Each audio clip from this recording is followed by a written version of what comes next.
નમસ્કાર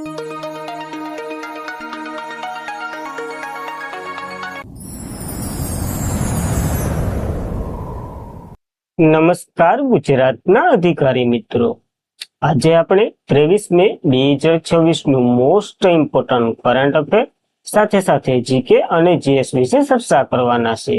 તો ખાસ કરીને ચેનલ ઉપર નવા હોય તો ચેનલને સબસ્ક્રાઇબ કરી લેવી, વિડીયો પસંદ આવે તો લાઈક કરવું અને તમારા મિત્રો સુધી અવશ્યથી આ ક્લાસ શેર કરી દેવો.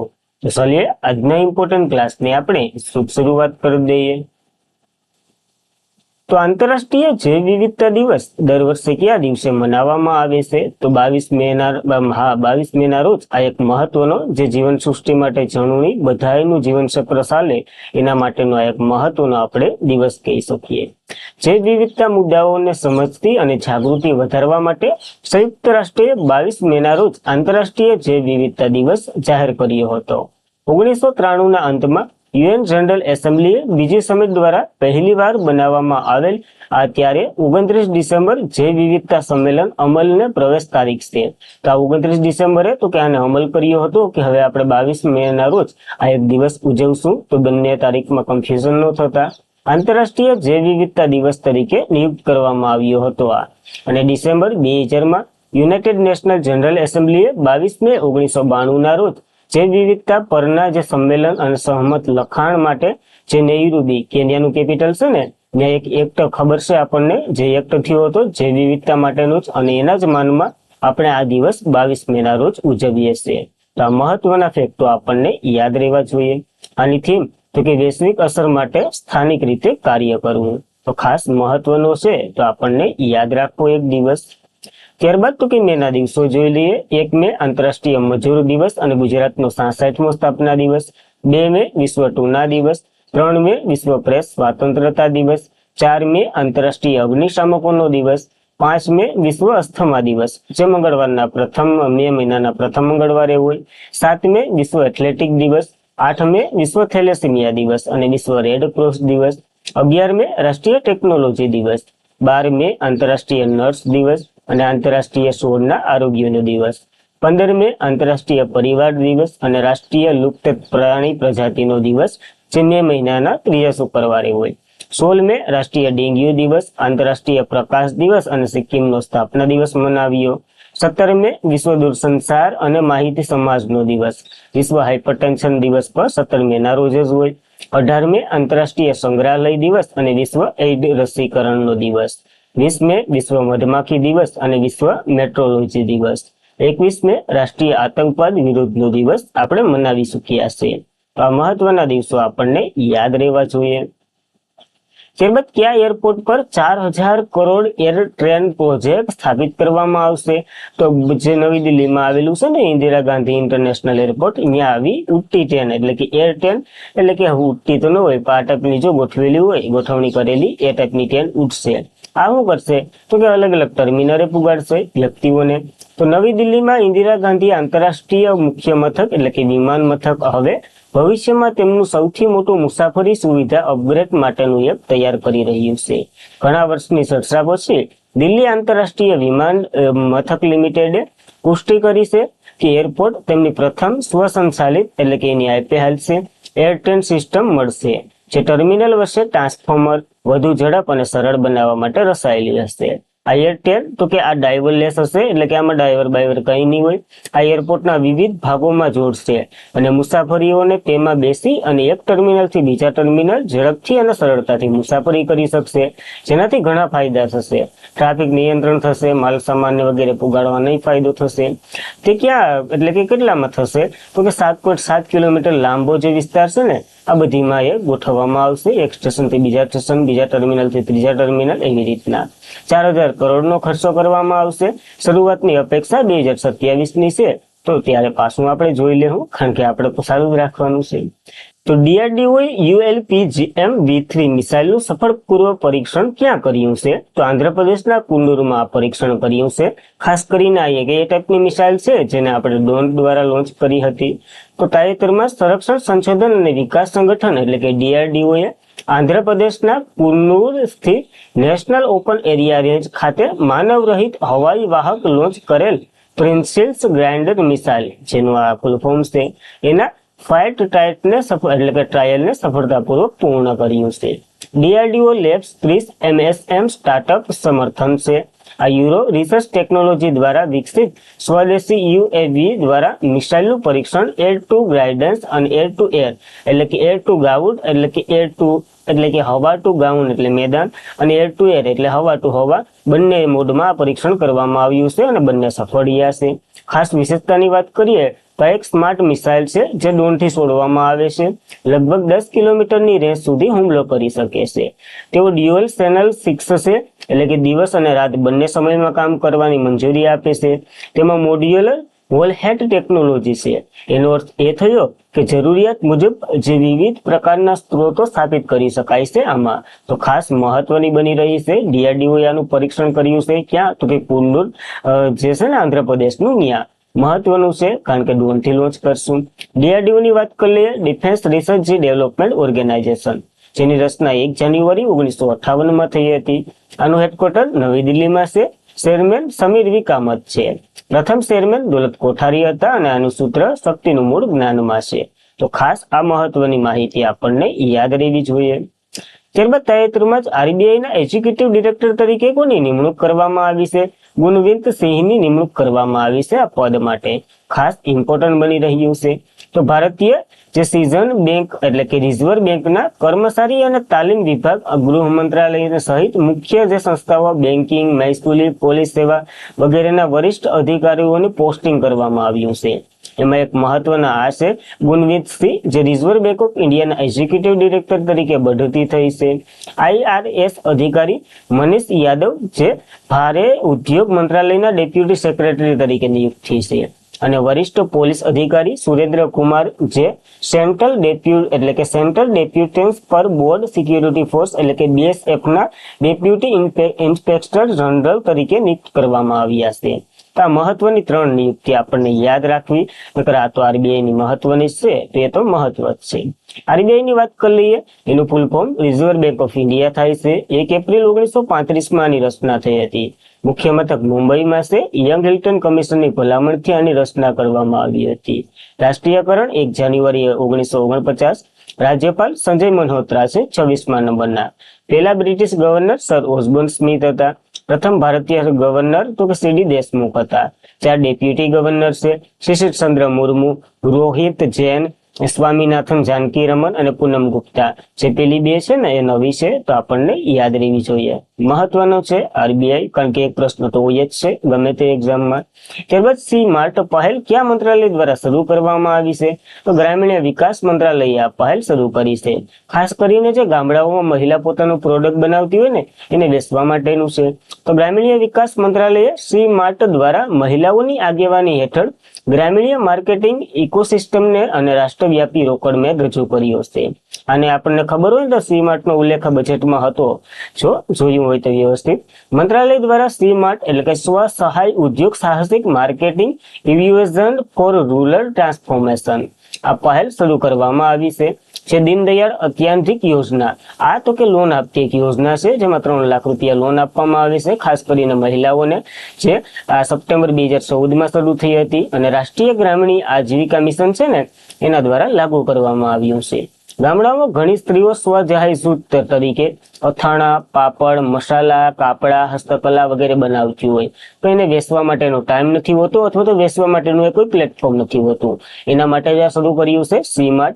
પરંતુ તેઓના ઉત્પાદન વેચવા યોગ્ય બજાર શોધી શકાયું નથી. આ પહેલનો હેતુ મહિલાઓની આગેવાની હેઠળ સાહસિકને મજબૂત બનાવવું, ગ્રામીણ આવક સુધારો કરવો અને સ્વસહાય જૂથોને બજાર એક્સેસ વિસ્તૃત કરવું.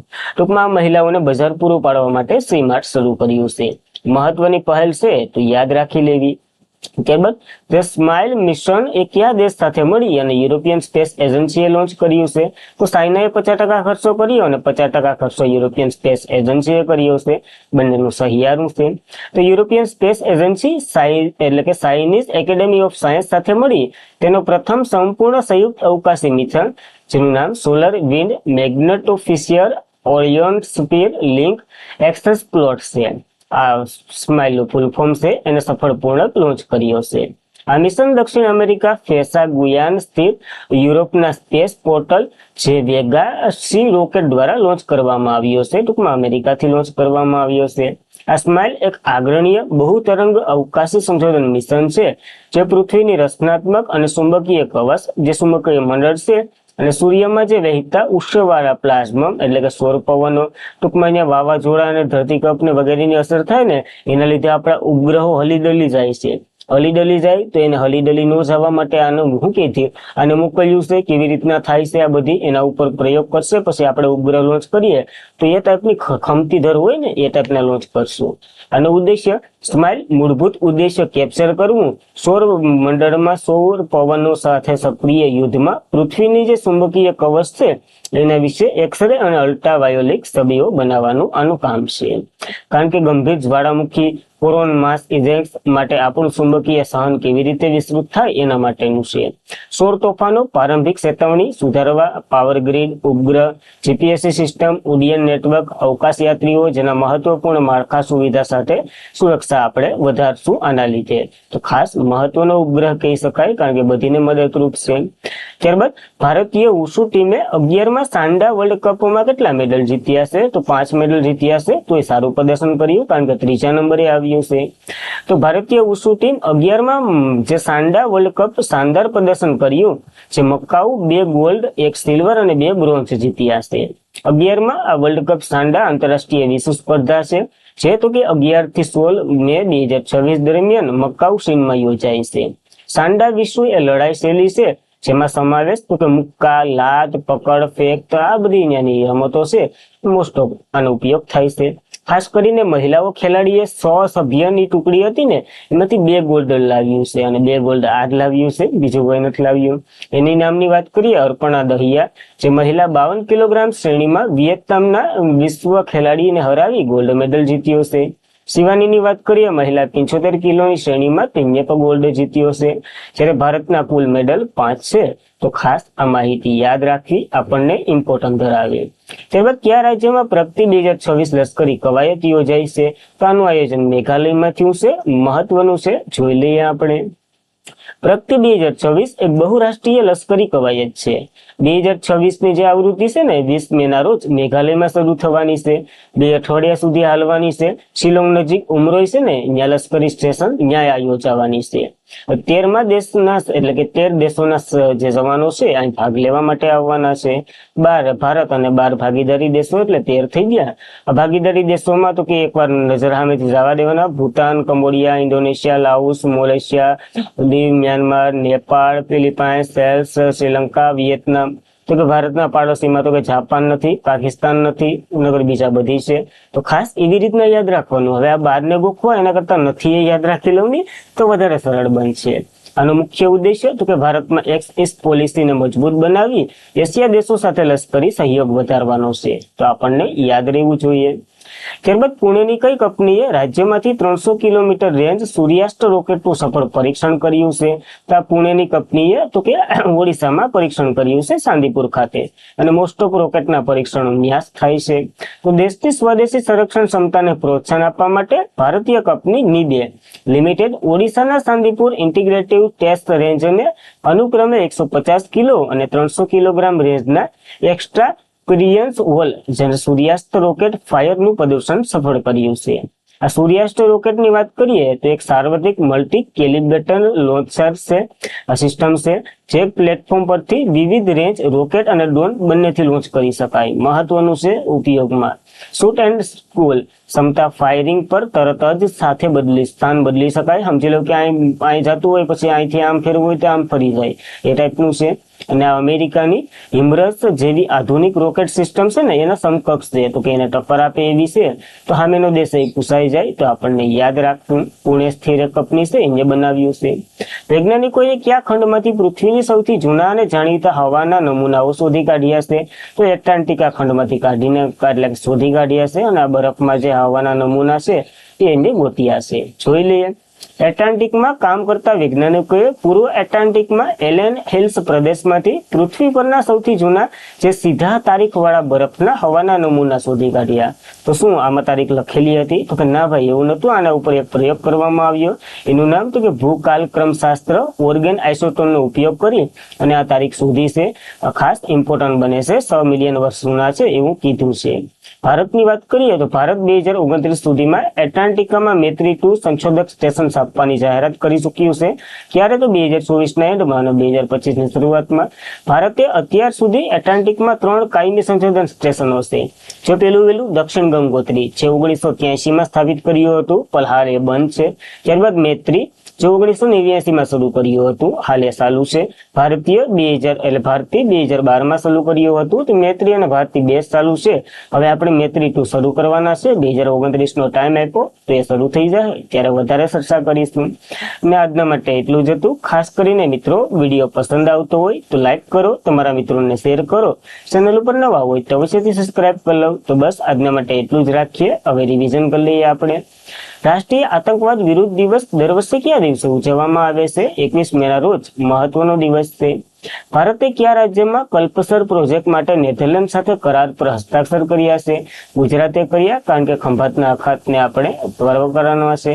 32 વખત માઉન્ટ એવરેસ્ટ સર કરી અને કયા દેશના શેરપા કામી રીતે બન્યા છે? નેપાળના શેરપા છે, એક પુરુષ છે, યાદ રાખવું. ગાંધીનગરમાં એશિયન વેઇટલિફ્ટિંગ ચેમ્પિયનશિપ 2026માં ભારતે કુલ કેટલા મેડલ જીત્યા છે? ભારતે 10 મેડલ જીત્યા છે. ઇમ્પોર્ટન્ટ છે. અમિત શાહે કયા રાજ્યના જગદલપુરમાં સેન્ટ્રલ ઝોનલ કાઉન્સિલ બેઠકની અધ્યક્ષતા કરી છે? તો છત્તીસગઢમાં અધ્યક્ષતા કરી આવ્યા છે. ભારત ફોર્જે ભારતની પ્રથમ ખાનગી મરીન ગેસ ટર્બાઇન યુનિટ સ્થાપવા માટે કયા રાજ્ય સાથે MOU કર્યા છે? તો આંધ્રપ્રદેશ સાથે MOU કર્યા છે. આપણે જોઈ લઈએ એના વિશે પણ. પશ્ચિમ એશિયાની સૌથી લાંબી નદીનું નામ જણાવો જે 2040 સુધીમાં સંપૂર્ણપણે સુકાઈ જશે? તો યુક્રેટિસ છે, જે મેસોપોટેમિયાની સભ્યતા છે, આ લોન્ચ કર્યું. કઈ સંસ્થાને તાજેતરમાં જ રાઇટ ટુ ઇન્ફોર્મેશન એક્ટ 2005 થી બાકાત કરી દીધું? તો BCCI ને બાકાત કરી દીધું, કારણ કે સરકારના પૈસાનો જીવતી એની કહી દીધું.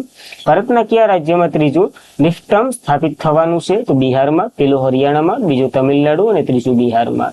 કયા સ્કોટ લીડરે ભારતની વાયુસેનાની પ્રથમ મહિલા કેટ એ ફ્લાઇટર પરીક્ષક બની છે? તો લીડર સામિયા. નામ યાદ રખના, કારણ કે પ્રથમ है तो अपन को याद रहना चाहिए. અને બસ આજના માટે એટલું જ હતું. ખાસ કરીને મિત્રો, વિડીયો પસંદ આવે તો લાઈક કરો, તમારા મિત્રોને શેર કરો. ચેનલ ઉપર નવા હોય તો અવશ્યથી સબસ્ક્રાઇબ કરો. PDF સ્ટડી મટીરિયલ વગેરે માટે તમે ટેલિગ્રામમાં અવશ્યથી જોઈન્ટ થઈ શકો. તો બસ આજના માટે એટલું જ રાખીએ. જય હિન્દ, જય ભારત, ધન્યવાદ.